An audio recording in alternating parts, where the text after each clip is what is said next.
There's like a mask with a bird thing, like this. I don't know it. There's a scary monster with a beak mask thing. No. I know what it is, but I don't know the name. I don't know what it is. I just had to chip in. I'm sorry. It's Marvel or DC. I feel like it's a superhero villain type thing. I don't know, but I think it's a steampunk thing too. Maybe. Alrighty.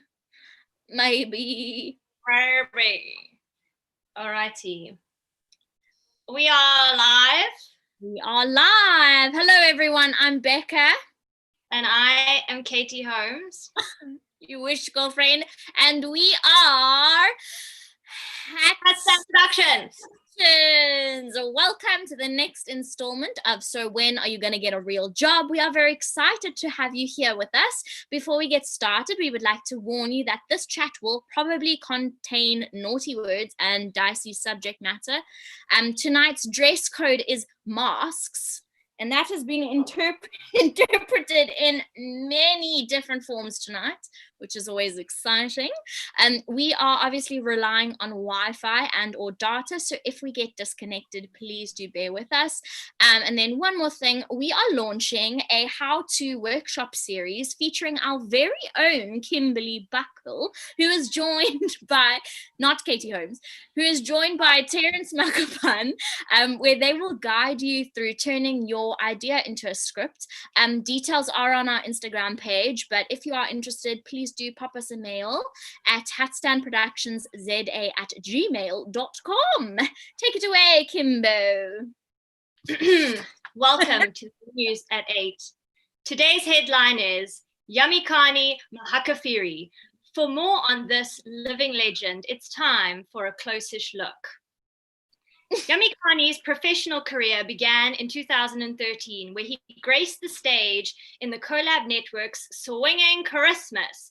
This would be the catalyst for creating a prosperous and fruitful future.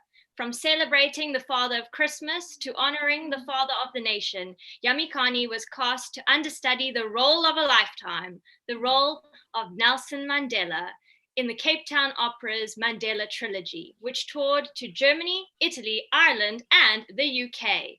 This talented performer started with a big bang, and then his career catapulted into a marvelous existence. He starred in Rock of Ages, he played Donkey in Shrek Jr., he was King Magnum in Puss in Boots, he portrayed Gary Coleman in Avenue Q, and Smudge in Forever Plaid. His skills and talents have not gone unnoticed because in 2018, he won the coveted Naledi Theatre Award for his fantastic portrayal of Harbo in The Color Purple. But the lovely lady Naledi has not only called his name once, but he has been nominated 3 times. Most recently for playing Mr. M in the Pretoria State Theatre's production of My Children, My Africa. Where is he now?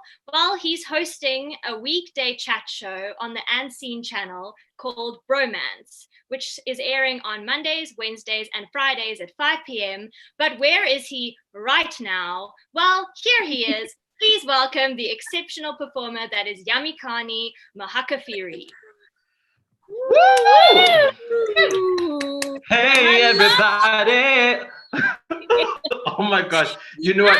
As I was listening to you say that, I was like, I want to know that guy. Oh my god, that's a beautiful bio, guys. I didn't write it. I'm just saying. Ooh, but hey, thank you for having me on this show, guys. Thank you so much. Wow. Yeah, it really was. Thank you for joining us. Yami, first things first, when are you going to get a real job? You know what? I have no idea, guys. I'm actually, in my mind, I'm on the hunt. Oh, really? And I love it. It's in my mind, not in reality. In reality, I think I've still got my fingers crossed, like, my poster said that theaters are open again. Maybe it means I'll be getting a call at some point. Hey guys, there's another show. Come be in it. When will I get a real job? I don't know. And I actually have another degree that I could be using right now. No, I have a degree in media studies. I didn't know that. I do. Yeah, I do. in media, a Bachelor of Arts in media, well, in media, from Vids. Oh, okay. Yeah. Okay. You're overqualified then. Overqualified indeed. Good thing we didn't have those extra facts, because the intro might have been literally an hour long. Maybe, and maybe that's a good thing. I don't know. But Maybe. I guess if I wanted a real job, I could always go work at a newspaper, right? That's an option for somebody with that qualification. Sure. Unless newspapers become obsolete. You're so right. I don't know. Okay, I guess to answer your question, okay, so I have no idea. And that's an okay answer. I mean, does anyone ever really know when they're going to get a real job in our industry? So I guess that's okay. So Yami, obviously you and Kim have literally just met. And for most of our audience or viewers, they don't really know you too well. So we thought that we would do a little something and do a speed lightning round of getting to know you, so that Kim can decide whether she wants to actually be your friend after this or not. So Kim, do you want to take it away? Okay, Yami, you need to please take these very seriously. Firstly. Okay, I will. I promise. I want to know what you were like at school. I was the fat kid, but I was also the smartest bitch. I was smarter than everybody, and I was always number one. That's how I was. Okay, nice. Yeah. Okay, who makes you laugh the most? My friend Nonhlanhla. Nice. Okay, if you could only watch one movie for the rest of your life, which one? I think it would be Wacko's Wish, the Animaniacs movie. Wow. That's a very interesting choice. Okay. What book do you think everybody should read? Oh, that's so typical. I'm sorry, but The Alchemist by Paulo Coelho. You got to read it, guys. Yeah. Okay. What is the last song that you listened to? Ready to Be Loved from the musical Edges. Oh, that's nice. Yeah. Okay. If you were a car, what car would you be? A Zonda, guys. It's such a dope car. Yes. All right. What do you think happens to us when we die? I kind of think, well, I think we go somewhere else. I think we disappear into another beautiful world. Maybe live in our perfect homes. That would be nice. With the perfect people connected to, hopefully jumping castles involved at some point. I don't know, something nice like that. I like. So like your fantasy is what you get to live every day. That would be cool. That would be cool. Exactly. Okay, who is the most annoying TV character at the moment? Oh, Tokyo from Money Heist. I can't stand that bitch. Like, oh, yes. Okay, if you had a horse, what would you call it? Wow, that's a hard one. Melody. Yeah, that's the first thing that came to my head.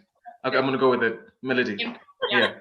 Okay, if you had to smell like a food for the rest of your life, what food would you choose?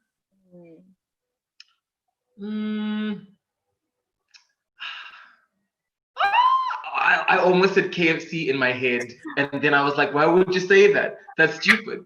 But I've already said it, so I'm just gonna go with it. I don't think it's stupid, because you want people to like be drawn to you, and when you smell fried chicken, it's the thing that you want most in the world. Yeah, there's nothing wrong with it. That's true. Okay, cool. Then I won't judge myself. Don't edit yourself. I won't. I love it. Those are your 10 questions. Thank you so much. I will decide whether I'd like to be your friend. Oh, okay. Are we only going to get the decision? Do I get a ring at the end or something? Is that what happens? That's part one of the interview. Oh. I see. Okay, so Yami, there's an element you've got to pass first, obviously, unfortunately. Oh. Yeah. What was that then? What have I done now? No, that's your CV. I've just written down your answers so that I know. and I'm going to collaborate with my answers and see if it's compatible. Oh, okay. All We'll right. get I'm okay with that. Okay. Yes. Cool. So, Yami, why don't you tell us, how are you actually doing? How are you feeling? What are you feeling? How are you? What's happening? Okay. Right now in this moment, I'm fine. I think I went through all the stages, much like I guess everybody else must have experienced. I had bouts of happiness, real happiness, and I had those moments when I was like, guys, I'm gonna work out. I'm gonna start on a training program, and then I gave up at some point with some things, and then I would come back, and I enjoyed my life eating snacks all the time. I think I'm still doing that.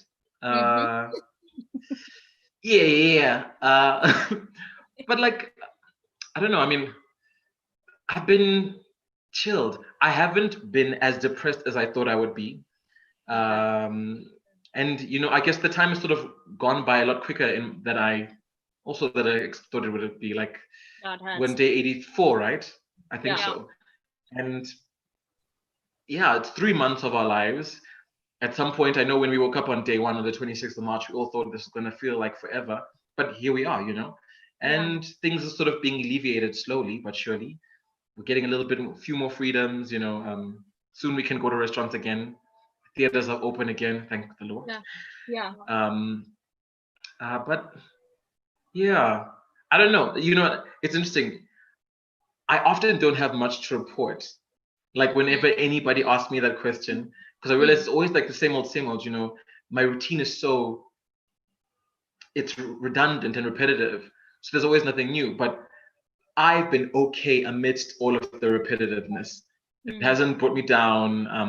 I haven't felt like I'm gonna, want to jump off a bridge or something like that. Well, not yet. I don't know. No, I hope that doesn't come. But you know what I mean? Like, I've been okay. I've been good. If I had to say that, that's my answer. Do you feel like, I mean, judging by your CV, you're obviously, a very, very busy guy. Do you almost feel like this time was kind of needed just to kind of catch a breather, catch up with yourself, regroup, I guess? I have a very bad habit of overworking myself. So I guess if I wanted to maybe see this in a very positive light, I could look at it like that. I don't know if I have, but I can acknowledge that, yeah, I've taken a breath, a moment just to regroup with myself, remind myself that it's not all about work, that there are other things, remind myself to sort of take care of my relationships with my friends in a different way, speak to my family, call your grandmother, stuff like that. So that's been good. Yeah. It's been a bit of a break. Yeah. Literally, I was on that train before this happened. I had done 3 shows and I was on my way to a 4th one with no rest in sight. So. But even if you think about 2013, when like your CV starts, that's 7 years and you've done like a shit ton. I don't know how you fitted that into 7 years. You know what I mean? Like, it's crazy. You've done like amazing. I won't lie. I also don't know, hey, because it kind of came out of nowhere. Like, musical theater was never my intention. I did study drama at Wits, and I knew that I wanted to be an actor, but I never sort of considered the whole singing and acting and dancing thing together as a whole. Like, that can be my career choice and path. So, it was weird. I got offered a gig whilst I was doing my 4th year at varsity.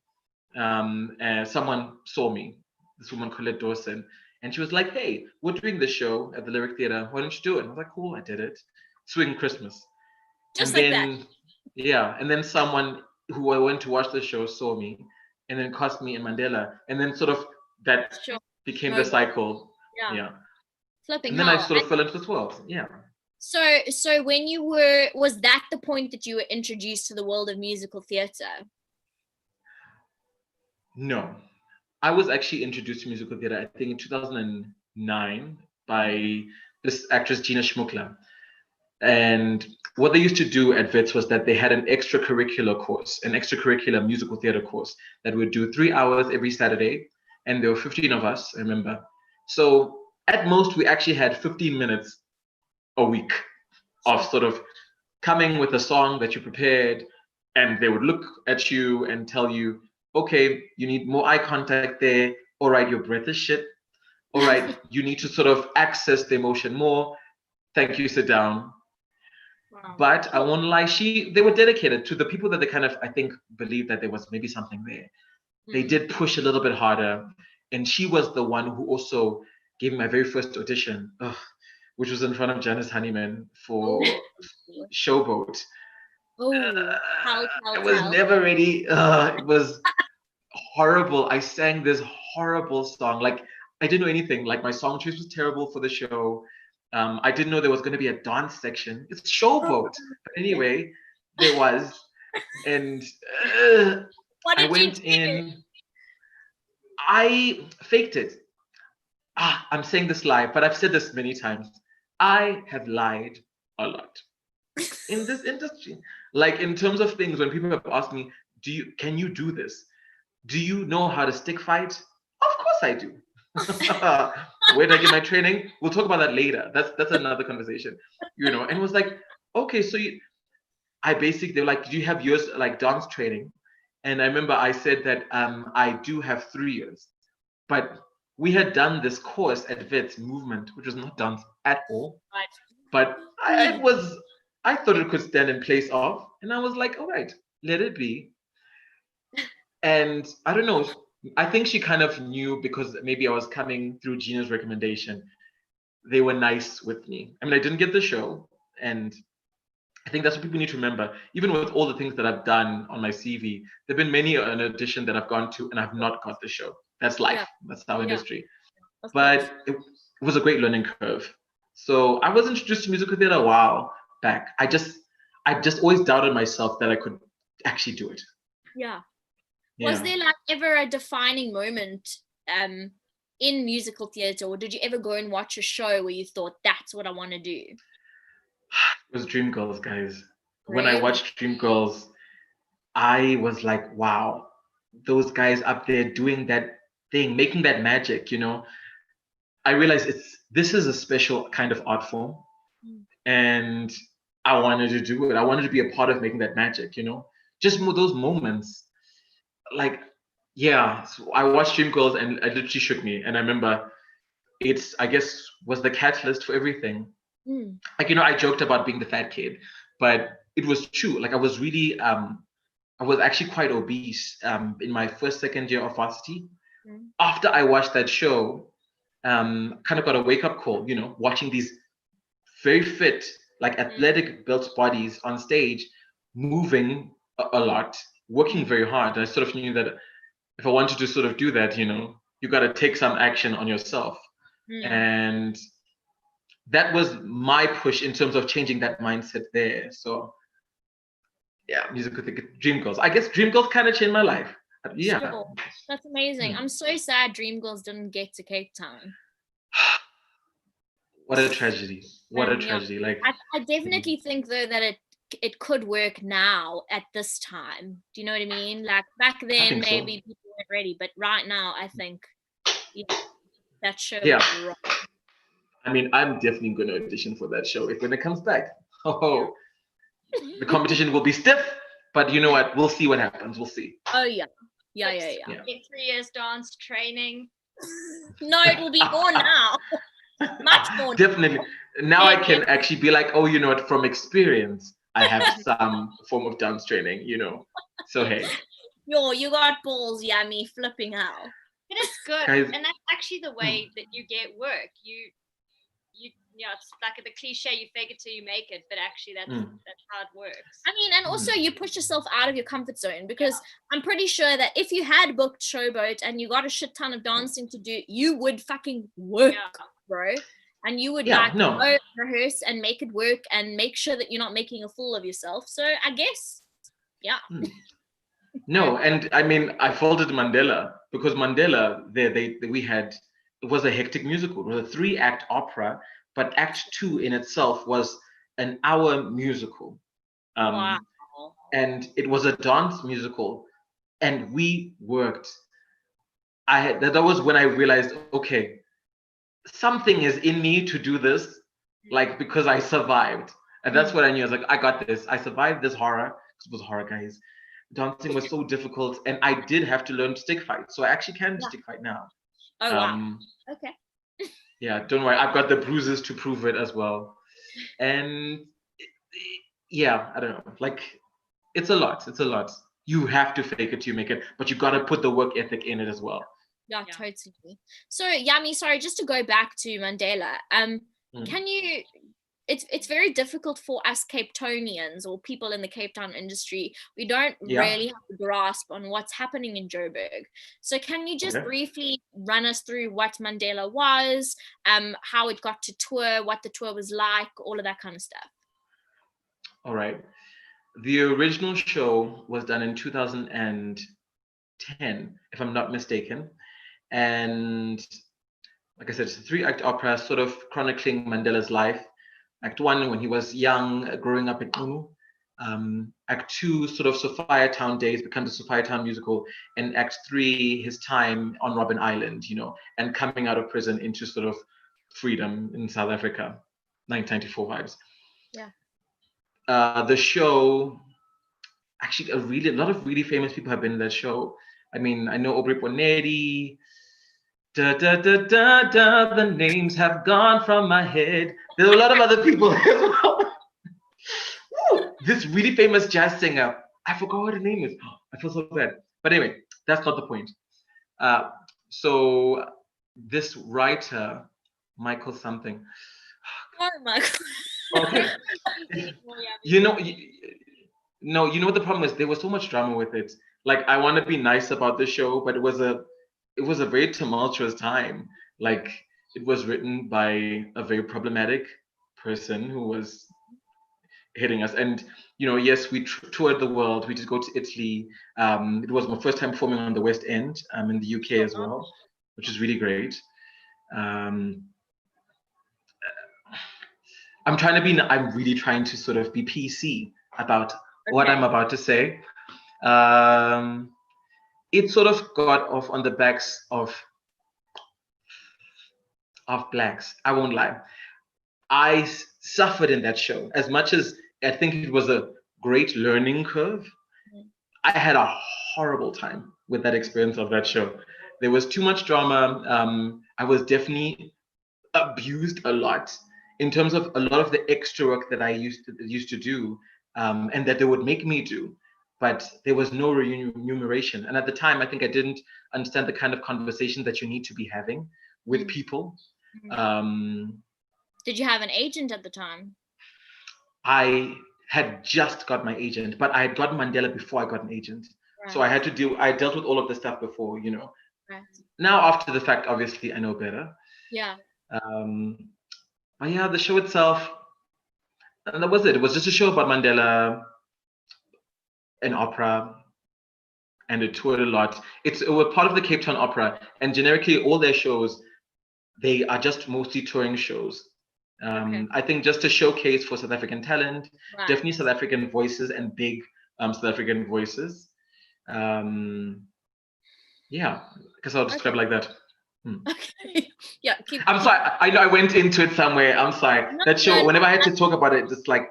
Oh, that's completely fine. It's so interesting though, because I'm sure that, I mean, audience members and people in general don't actually know what goes on, backstage and behind the scenes, and majority of the time it's unfortunately not a friendly or happy space, which people don't often talk about. It's very rare to be in a show where there isn't drama and there isn't unhappiness, but you get on stage and you do the thing, and you go home and not talk to anyone else in the cast, and that's just the way it is. I mean, we had one instance, it was a beautiful memory, I'll never forget this day, when we were in the middle of Act 2, and every now and then I guess you have moments and a break off stage, and people were on their phones checking their messages and their emails, and they were receiving letters of termination from the show whilst we were doing the show. It was quite hectic. And then, you know, you got to get back on a stage, but you've been fired from the company. Or from like, but I mean, how much notice are you given? Well, at that day, I don't think they were given any notice. They found it in that moment, you know. But I mean, did they have to come back to work the next day? Oh yeah. No. Of course they did. Like, we still had a tour because you've signed a contract. Don't forget that. Like, it's like Cape Town Opera is a company. So when you work with them, especially when you work with them almost as an employee rather than as a freelancer, so they can fire you in advance whilst you're already tied to a production. And then you finish up the term or whatever. Yeah. So it's very difficult. I don't like those kind of terms. Yeah, that's a bit scary and not stable, actually. No. Look, also, hey, I won't want to focus on that. It's one moment, and it was one show. I've had so many beautiful experiences.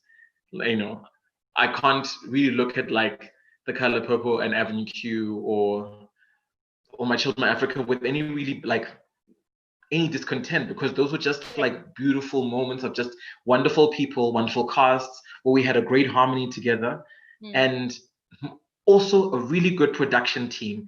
Sometimes that makes the difference. It can make or break it. And yeah, so I've been very lucky. That was actually going to be my next question. Looking at your CV, do you have a top 3 jobs? What you just named, were those your top 3 ever? Color was definitely top. I think I have to put Rock of Ages because in terms of like my own dance capability, that was the first time I thought, okay, I can really fake it as a dancer, because in that show I had no choice. You know, I was amidst dancers, and you know, I was the one outlier, but hey, they needed a black guy, so I was there. But I held my own. And I did the damn thing. You know what I mean? And so that's there. And obviously Avenue Q. I mean, I would do that show in a heartbeat again. It was an amazing show. Amazing. Yeah. Oh, you can't. Nobody can take that away from me. Like, I was Gary Coleman, guys. I'm okay. Yeah, dude, and you rocked it. That was a really, really great show. It was, and you were great in it as well, Bex. Like, yeah. Okay. Yeah, you were stunning. Don't compliment. No compliments, please. All right. He doesn't deserve it. Just joking. I want to ask you. So you, I've watched some of your videos now, and you tend to sign on with your vocal "Hey Everybody." How did that come to you? Where did you find that? I think anybody who really knows me knows that I don't shut up. I'm always singing. I know that. I've come to terms that I'm okay with it. It's just a part of my person. And that's usually how I greet people. I know if I greet you, I'm like, hey, how you doing? Or like, what up? I don't know, whatever comes to me in the moment. You know, it's so funny. I had watched a few of our own videos, and I realized I think there's a weird harmony, or there is a song that exists in my head that maybe I haven't even written out, because like there's a melody that's there and like that's familiar. That's interesting. To me from somewhere in my head. I don't know. But that's like just me. That's like a you know how you get the what do you call it? The like through line in a musical where there's like a small piece of music that's included throughout the musical. What do you call it again? It's not the motif. The motif. It's like you've got a motif over your life. Like there's some sort of melody that's forever, you know, finding its way. Yeah. It follows me. I can hear it. I sometimes access it. I release it. Yeah. It is what it is. I don't know. I also just love to sing. You know, it makes me happy. It just puts me at ease. I don't know. I just love singing. And it's nice to greet people. Other people happy as well. Yes, you know, it does. when you hear someone singing or hear a song, I mean, only like psychopaths are like, shut up, you know? You know what I mean? Yeah. Well, Unless look, you I marry mean, Tomato who sings the same song over and over and over and over and over. Right. I don't know. I guess it's the family hey who suffers. Because maybe if you were to talk to my mother or my brother, that might be a different conversation. Maybe. Yeah, maybe. But for everybody else, hey. It's like that me. episode in How I Met Your Mother where the glass cracks and you realize what a person does that's super annoying. Maybe now that we're aware that you sing all the time, maybe we're going to be annoyed with you. Maybe someone might be like, God damn it, that voice. Can he stop introducing himself with, hey, everybody? And just like greet, like say hi. Hi, ladies and gentlemen, and welcome to Bromance. I'm Yamikani. What's up? No, that won't happen. Ask No, I don't think. Don't change it. I like it. It's pretty good. No, Thank you. Thank you. Yeah, it does. It does, definitely. So Yummy, like we've said, our audience, well, we think our audience don't really know you and don't really know Joburg very well. Okay. I know that when I was terrified of Joburg, and then when I moved there, it was like my whole world opened up, and there was so much going on. And yeah, I kind of just want to, I don't know how briefly you can explain this answer or get back to me, but can you kind of give me kind of explain how the industry is over there compared to Cape Town? I mean, I know we've got a lot more going on there, lots of kids theatre, lots of you know, theatres running other shows, lots of plays, all of that kind of stuff. Okay. I guess the theatre industry this side in Josie, obviously it's very buzzing. I think you've got certain production companies that you sort of know run it, you know, that we function underneath. You have the Joburg Theatre, I guess the main theatre, Joburg Theatre, Monte Casino. What's that other one? The State Theatre. Let me not forget that one, obviously. You know, the People's Theatre, the Children's Theatre, the big producers that you sort of know, Bernard J, Peter Tureen, Hazel Feldman. I think maybe the main three producers who sort of, I guess if there was a mind map, it'd sort of go with that, you know. And from them come the directors that we all sort of know and love, the musical directors that we all recognize. It's a very close-knit, incestuous industry. I would say very different to Cape Town. I don't know, like, I don't really know Cape Town, but the shows that I've done that side, each time I've been there, and funny enough, I auditioned for Color Purple in Cape Town. The energy is very different. I think it's a little bit more for family this side, you know, but I want to say two families, two split families. You do have people who generally will work this side. And when I say this side, I live in Brum. So Joburg Theatre, Bernard J, there's that energy that exists, I think. And then I think there's definitely a Peter Tureen energy that exists. You sort of got very specific performances. Also, I think maybe because of the types of shows that they like, Peter sort of likes to do the classics, you know, very specific, very classical musicals, very dance heavy and dance, like, you know, you've got to really be a trained performer and a trained dancer for a lot of Peter's shows. Whereas I think Bernard loves to do a lot of these more niche shows, a lot of new productions that are definitely more story based than what, you know, so a lot more acting shows. And obviously people do what they like. I think that's Josie for me. Yeah, definitely two families that sort of know each other and also love each other and intermingle and blah blah blah. Just much bigger than Cape Town. I think Cape Town is much smaller and very, very hard to crack. Like if you didn't really exist in the Cape Town shell, it's so hard to access it. Whereas here, I think Josie is sort of what the city of gold, you know, this is kind of where you find your South African dream, let's call it that. You know, you come here and search for a better something and a lot of the doors are open. And because everybody's in the hustle. It's fast paced, quick moving.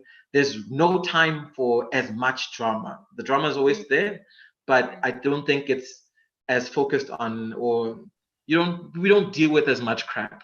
Yeah. Definitely not what I know. Like, I've dealt with shit in Cape Town. My God. So yeah, Okay, different and energies. if you had to look at the pool of people that you studied and graduated alongside, what percentage of them are, currently working? 5%, maybe less. Oh. If I think of when we started in my very first year at Wits, there were 123 of us, and then we were split into 4 different groups, and I was in the green group. I was the only one who made it from the green group to 4th year, and then there were about 15 of us, and of those 15, I know myself, my friend Tuso Bedu, who's like doing big damn things. Okay. This girl out of East Lawrence. Yeah, from my class, I definitely know we're the 3 who are working, and there's all the different things. I love it. Tuso sort of is definitely focusing on TV, Alto's in radio, and I've gone to theater, and that's about it. And why? And then every now and then to drop. This industry is difficult. It's so tough. I think it's a lot harder than people think it is, and for so many reasons.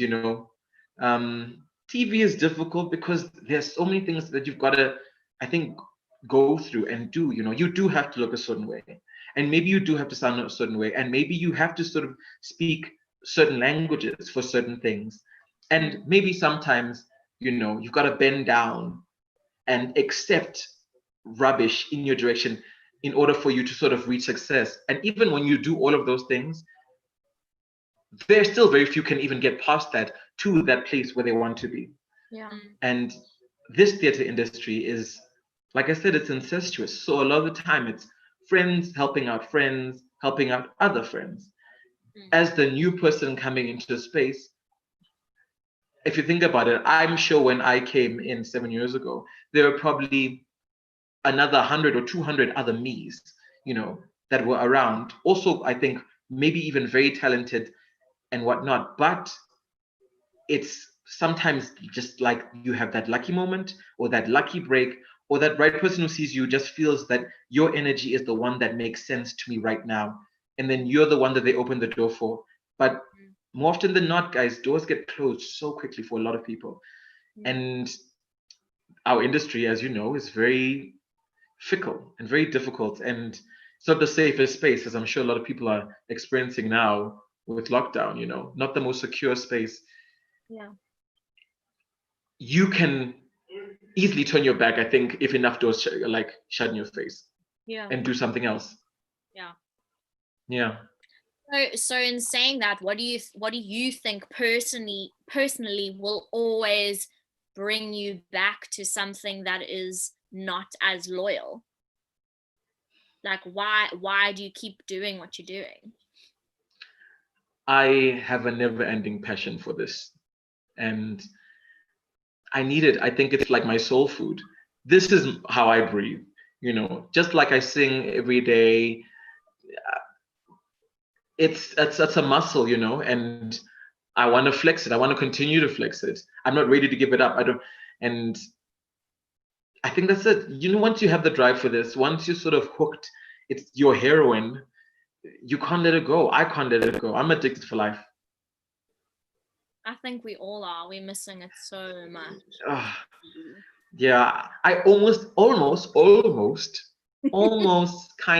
maybe a little bit, tiny bit, almost cried when Ramaphosa was like, "Woo, theater." I felt it. I was like, oh my God, I've missed you so much.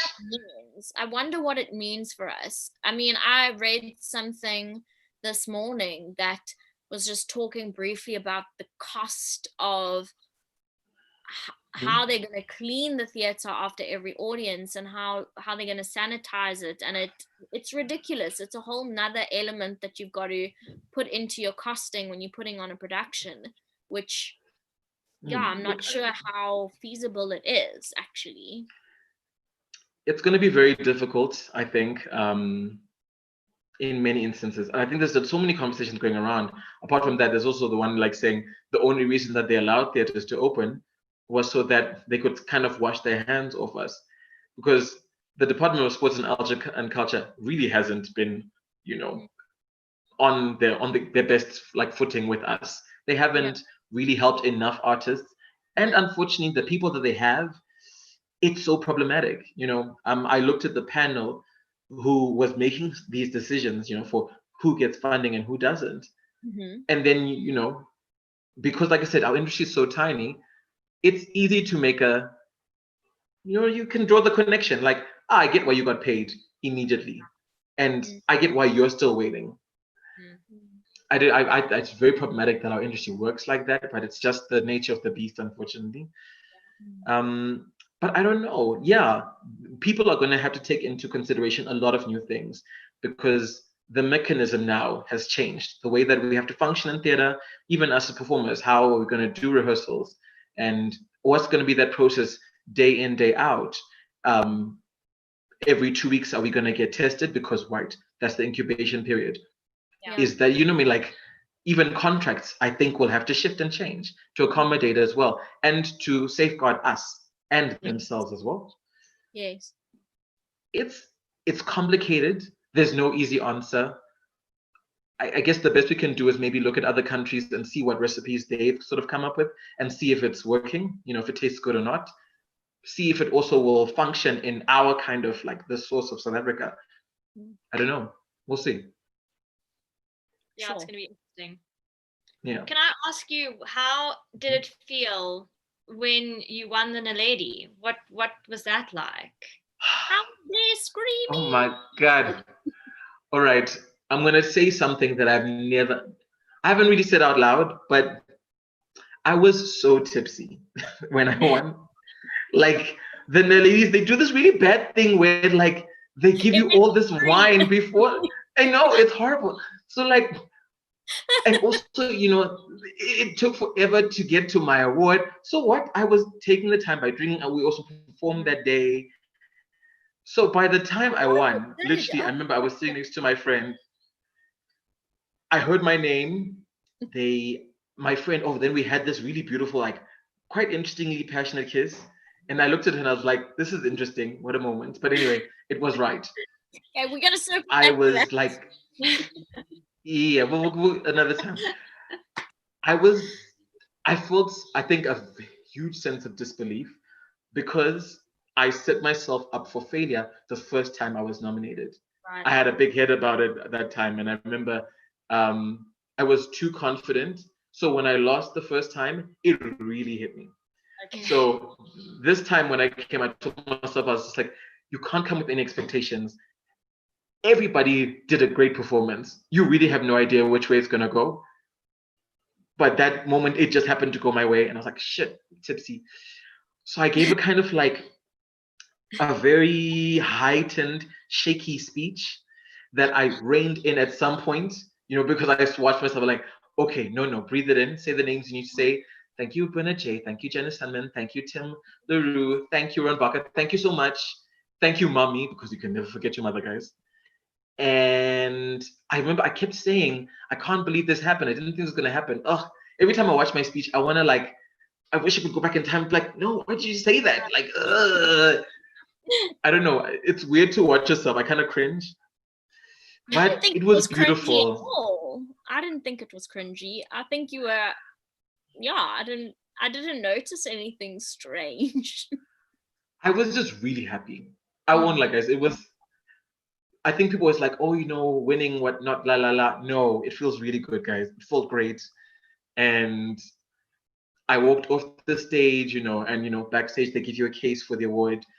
And in that moment, I was just like, oh my God, I can't believe this actually happened. Because honestly, in all my years of performing, I never saw myself sort of in that scenario of maybe you'll do something well enough that you might get recognized in this way. I never thought of that. I've always known that I have a good voice. I'm very confident about my voice. That's one thing nobody can ever take away from me. But I've always been, worried about, what is my acting like, my acting style, my performance, whether or not I can keep up with, the dancing that's required in any moment in any show. Those things have always kind of crippled me. Backstage, I definitely always know I've got an aura of super confidence when I'm in any space. Thank God I have that. But those are the other real things that have always been there. So I think when I was holding that day and then holding this award and being like, shit, you were wrong. Screw that, Yeah. It's possible. It is possible, which means what else is possible? I don't know. We'll see. How would you have felt if you hadn't won? Do you think that it's like it is necessary to receive that kind of recognition for something, for a role? If I hadn't won, I think anybody who doesn't win something always feels a tinge of something. So I probably would have felt like, that sucks, It would have been a moment like this was a chance, an opportunity. It didn't happen. I would have gotten over it, definitely. And in terms of like, I feel people need that kind of recognition. Sometimes I do believe, yeah. Sometimes I think because also it's much bigger than just, I think, recognizing the person. It's like acknowledging that in this sphere, this space that we work in, people really make magic, we make magical moments and magical experiences. And maybe sometimes I think it's for the benefit of the public as well. Definitely for the benefit of the individual, but it keeps that image, that not facade, there's a better word for it. I'm not going to come up with it now, but you know what I mean? Like that thing that they can see that, okay, you know what, that these people, we could get acknowledged because people in other industries get acknowledged for the good that they do. Why shouldn't that happen here as well? Yeah. I've always find award systems problematic. I know that in my own personal way, because I looked at who I was nominated against, and every time I've been nominated, I'm kind of like, how can we compare the performances and the shows, the styles? They were so different. The energies were different. He came to watch that one performance. That judge came. Maybe he was useless then, or maybe I was useless that day. Maybe I was really great that day. You know what I mean? It's such an iffy thing. Yeah. But I know why it's necessary. I mean, it is like looking back on that night, because I flew in from Cape Town for it, and I remember. And it was just like, it was such an amazing evening just to be around like talented people of South Africa. It makes you feel so proud. And it's interesting to me because for people in the Joburg industry, it's normal for you guys to be hanging out with like theater legends and, like TV stars. That's just normal, I mean, my dad literally fangirled over John Carney because he was sitting next to him. He was seated next to him, and he was like taking pictures of him secretly. And it was just this like really insane night. It just felt like surreal just to be in that theater and watching everything and watching people make history, and like it's really, really cool to be recognized in the industry. So yeah, it was anyway, that's enough of that. Okay. But that was beautiful. I felt too.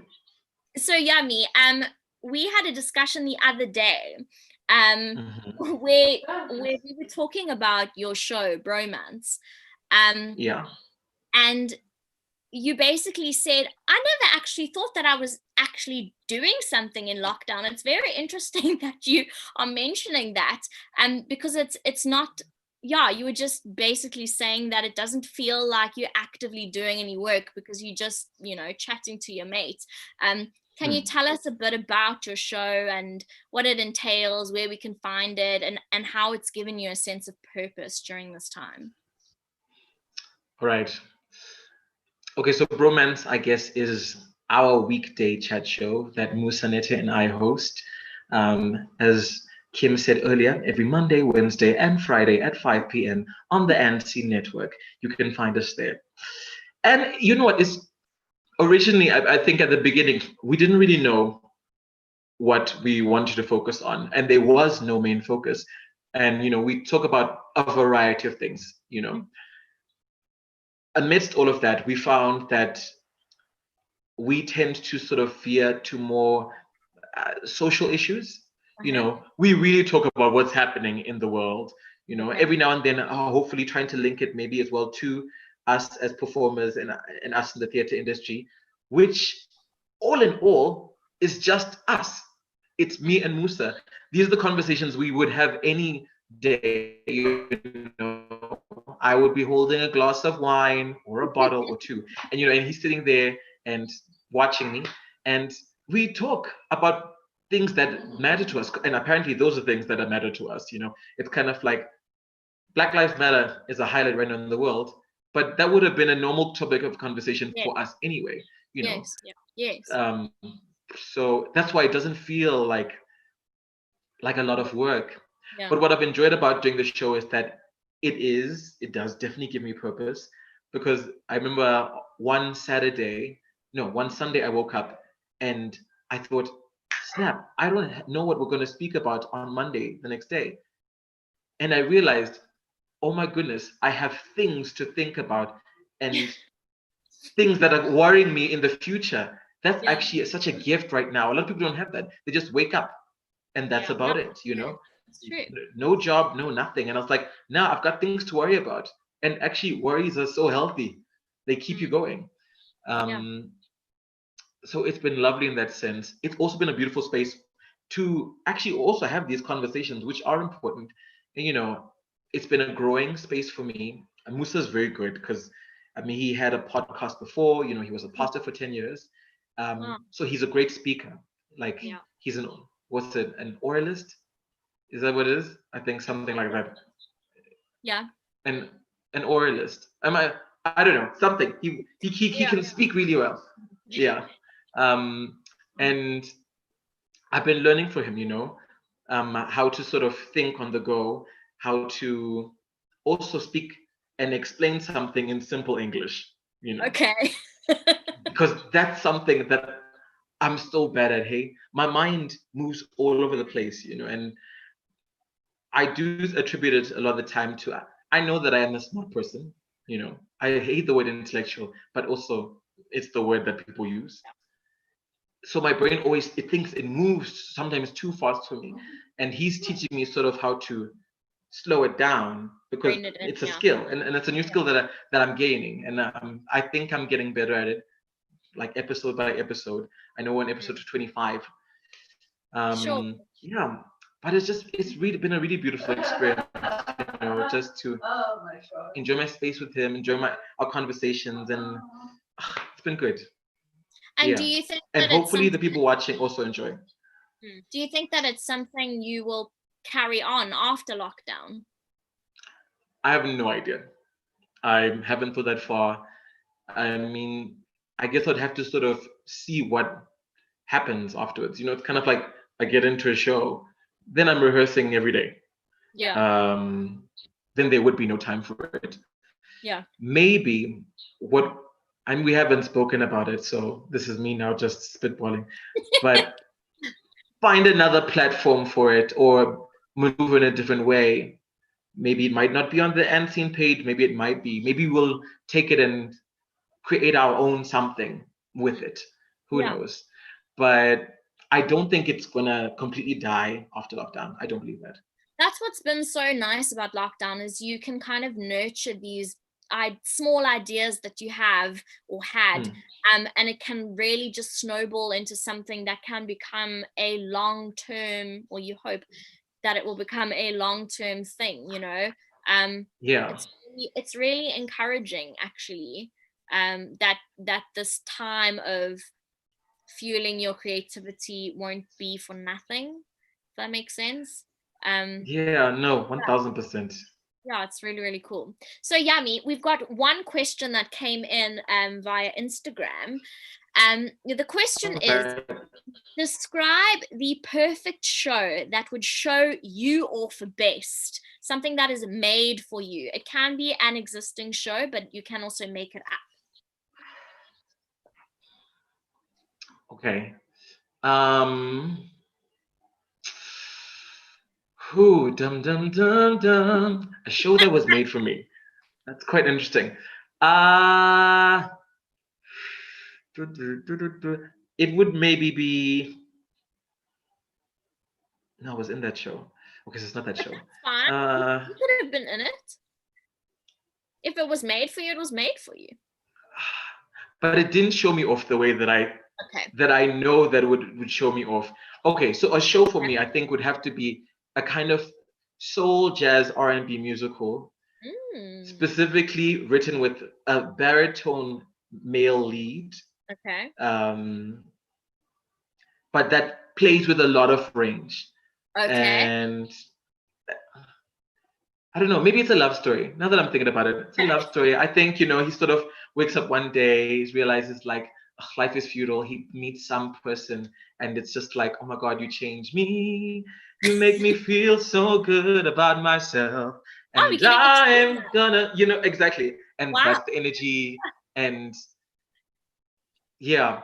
And every big number ends with a long belted note. Okay. That definitely is going to be part of it. Okay. There's scatting involved at some point in the show. Of course. Like, yeah. Do we have a title? Also, there's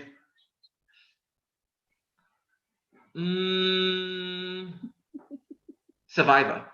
Survivor. Yeah. Oh, I like Survivor the musical. Yeah, Survivor the musical. Okay. There we go. So that's the energy. That's the vibe. You know what? Like, yeah, yes. I stick to what I said. That would be a musical made for me. I would definitely. I would be in it. I would love to be in it. You would star in it, doll, not be in it. Star. Yeah. Choma. So I don't know. I want a musical like that one day. I mean, there are a lot of beautiful musicals that are very similar to like that.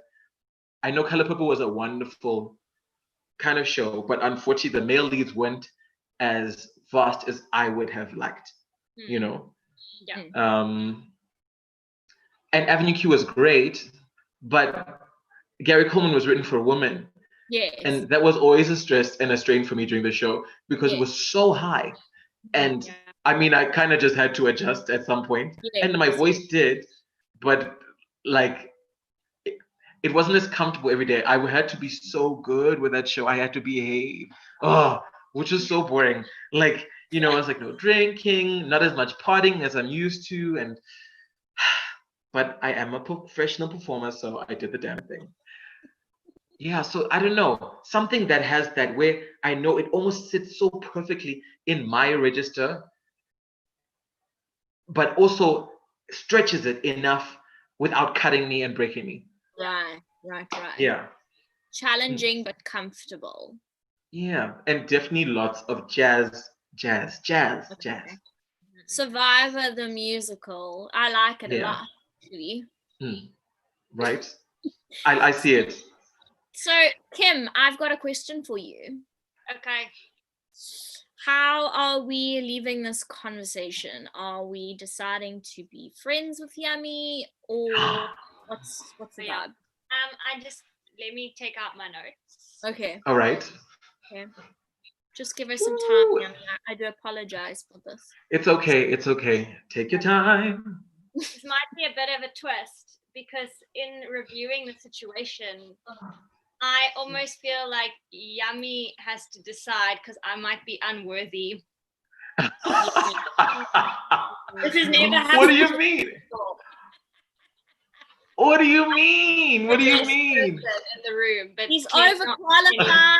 He's starring in Survivor the musical. I mean, he's one in Naledi. What? Yeah, I actually agree with you. His name is Melody. I just can't. Yes, exactly. That's true. Hey. Yami, it's on you, bud. On that note. We are gonna cap it off for today. Yami, thank you so much for being our guest. It was so lovely to have you and to chat to you and to just catch up. We had a wonderful time. Thank you to everyone who has tuned in. We hope that it's not just our parents this time, but if it is, hi mom, hi dad. You had a nice time. Oh, guys, thank you, Becca, and thank you to my new friend Kim. Thank you so much. You're a friend. Woo! Thanks, guys. Bye. Ciao. I have to end it. That's my job. I always forget. Yes. Okay. It's Now, fine. Ended it. Are you sure? Yay. Dunsies. Are we